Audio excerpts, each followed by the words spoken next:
Hey now, what's up y'all? It's Little Paulette without the gang, and I'm back for the recap of Our Kind of People, Season 1, Episode 5, The Miseducation of the Negro. This is going to be a part 2 to my recap, alright?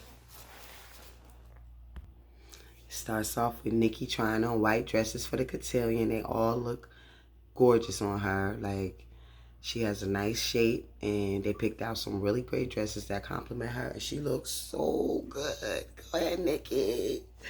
Yes, I love this little girl. And Angela tries to school Nikki about her gloves and her jewelry, and Nikki ends up schooling her because remember, she's in etiquette class for the cotillion, and she teaches her about it. And Angela's like, did I raise this flossy little girl? And she said, Flossie, I thought I was a queen. So cute. Nikki says she's been researching and learning a lot of information about cotillions, and now she think they're pretty cool. I don't. I still think they suck. But if I was doing a cotillion at this age, I might like it better than when I was that age. Right now, yeah, I would love to be getting all pretty and stuff, dancing around and prancing around. But when I was younger, shoot, I wanted some sneakers or some Timbs. I ain't want to wear no evening gowns and all that stuff like I'm going to prom for 3. Nah, I just didn't. Nikki says that she wish her friends back in Boston can be able to go to a cotillion and do these things. And she was like, they deserve it just as much as she does. And thanks her mom for fighting for her and helping her get the things that, they really can't afford to do. Her mother's still, like I told y'all from the beginning, Angela is a hustler. She love her churn. Well, she got a child. She love her child, and she'll do anything.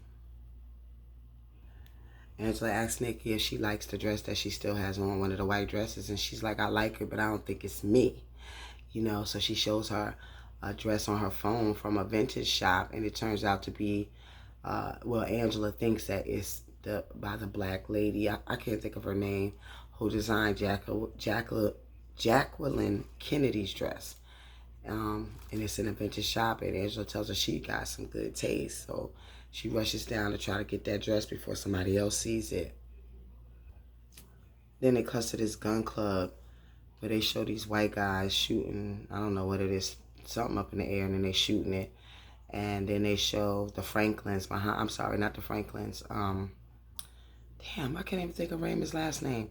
Raymond is Leah's husband and his mother and his son and a bunch of other black people waiting in line for them to go up. And the white people turn around and say, oh, you could tell it's summer because they're getting a little sun out here, calling the black people. And Quincy is like, screw you. And then Raymond's mother starts asking the black group that she's with, do you know that this gun club was named for a former slave? Because she's about to break it down for them and tell you why these white people mad that they're there.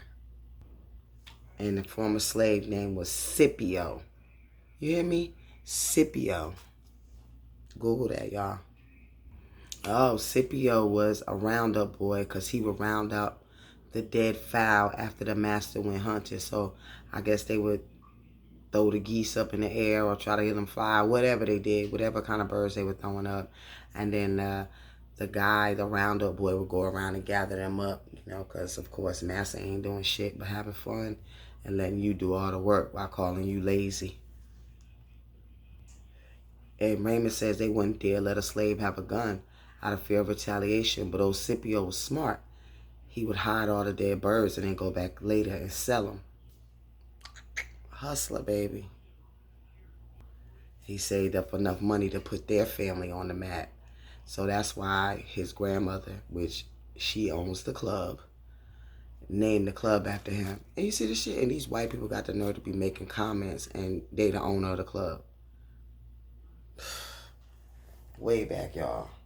Way motherfucking back. It's the caucasity for me. Here's the caucasity for me, y'all. His mother said, that's why we don't got to worry about these pasty simpletons who pay me $2,000 each time they come here. And she said, and the next time, it'll be $3,000.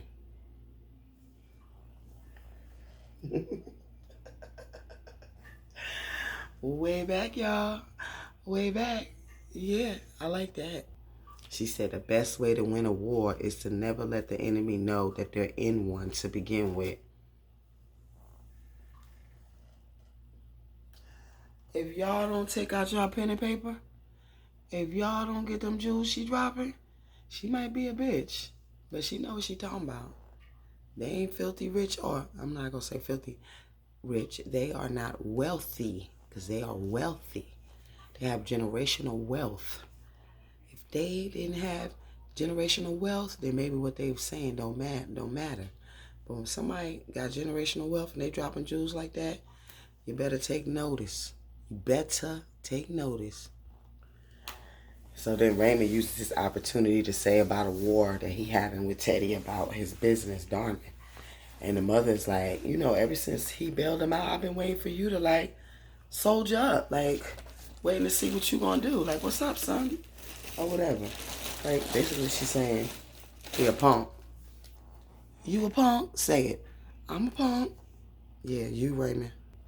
That's when he tells her he already got his ex-wife on the case or whatever. And she was like, think twice before you bring her back. It took us years to recover from her. He's like, yeah, I understand all that, but I'm not asking for your permission. It's already done. You know these black men don't be talking to their mamas like that. They act like they scared when they 55. Please. I guess Angela found the wedding dress, the cotillion dress. It looks like a wedding dress to me. And Nikki liked it. She can fit it. And she asking Tyrese to be her partner. And she starts teasing her mother, saying Aunt Piggy told her. And, you know, doing a little teasing thing, saying like your mommy got a boyfriend type of thing. And that's, you know, Angela just cussed him out and told him to get out. So Angela said we broke up. You know, he did some shady things and then he came clean. Nikki is like, you broke up with him for being honest?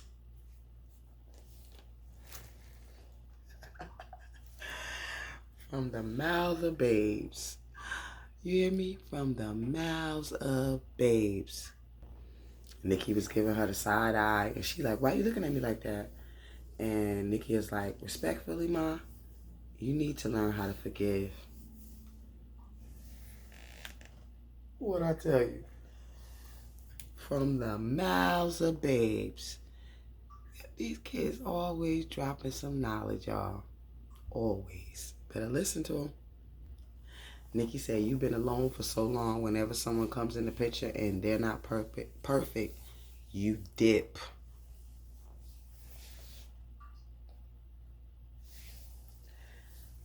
Let me tell you something. Nikki know exactly what she's talking about. And if y'all think that y'all kids don't know y'all too, you a lie. Just like you know your kids know you. I don't know what's wrong with people. They think kids are stupid. Ain't nothing stupid about kids.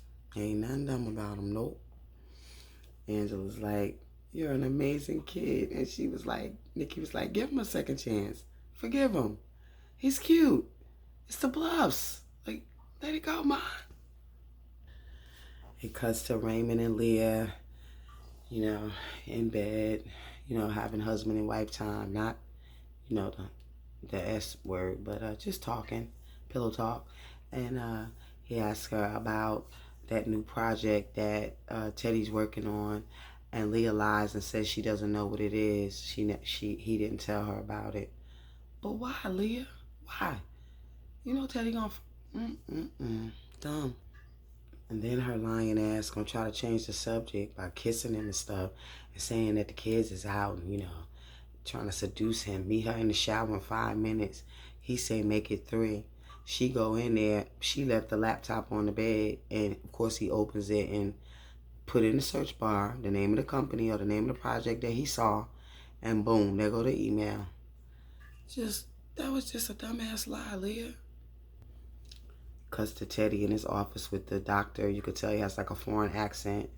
And he tells him that this drug that he got to take is very, like, you got to be very cautious. You can only take 1 pill every 8 hours or whatever. So, you know, when they do that on the show and they specify it so the whole audience can see, you know what they call that? A clue. A clue.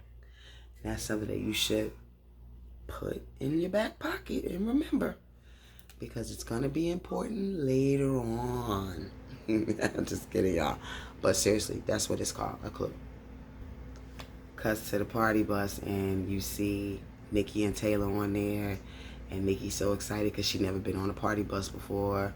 And Taylor kisses Nikki, and of course, soon as she kisses her, Lauren comes to get on the bus. But Lauren never says anything. She just turns around and runs back off after she looks so sad. But Taylor, it's like she don't know who she want, which one of these cousins she want. She going back and forth. It's not cool, Taylor, because you're playing around with people's emotions. It seemed like you used to like Lauren, but you really like Nikki now. Next thing you know, you see Tyreek showing up at Angela's house, and he like, you ain't gonna cut me with no straight razor, are you? And Angela's like, no, but I thought about it, and then she tells him, that she's, I guess, basically forgiving him or whatever.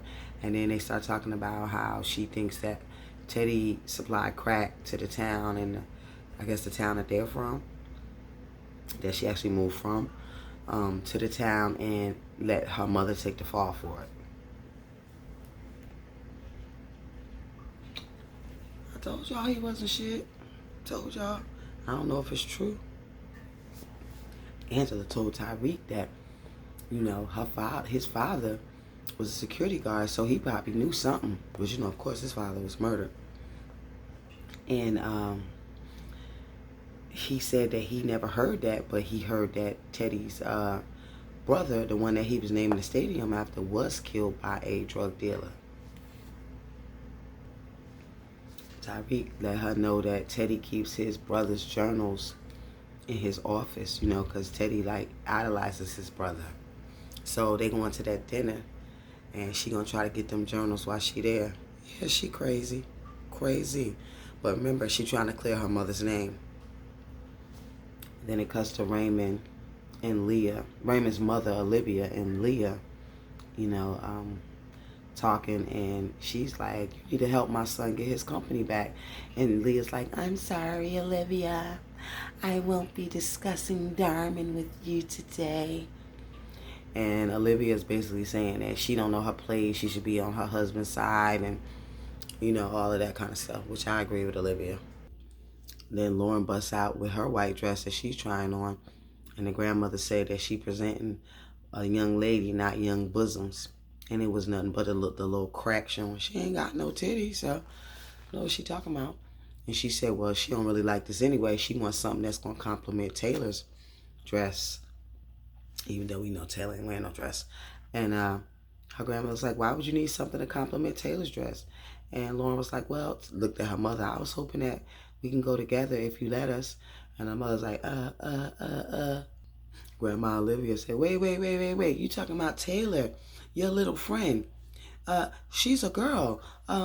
Only young men are permitted to escort the debutantes. Lauren said, Mama Liv, I'm gay. She said gay as in happy.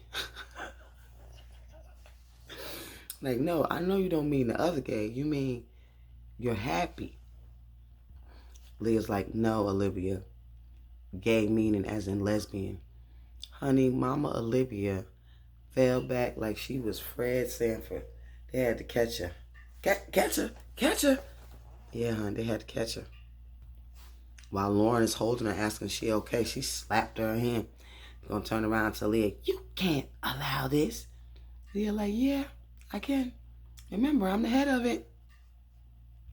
Her mother said, with my blessing. Lauren is so happy. She gives her mother a hug. And there's a generational curse just was broken. Yep, that's what we gotta do. Break generational curses. Stop trying to be like Big Mama and Granny and Grandma and all that stuff. What worked in their time, worked in their time. What works in this time is a different time. You gotta open your mind. Open it. Leah says, see, Olivia, sometimes change is progress. That's what I'm talking about. But a lot of people are afraid to change. You better get that fear out. Get past that fear, and then you see it was nothing to fear at all. So I'm going to stop part 2 right here. And if y'all liked it, please like it, comment, subscribe. I really appreciate it. This is Our Kind of People, Season 1, Episode 5, The Miseducation of the Negro Recap, Part 2. Part 3 will be coming up soon. Thank y'all. Have a good night and peace.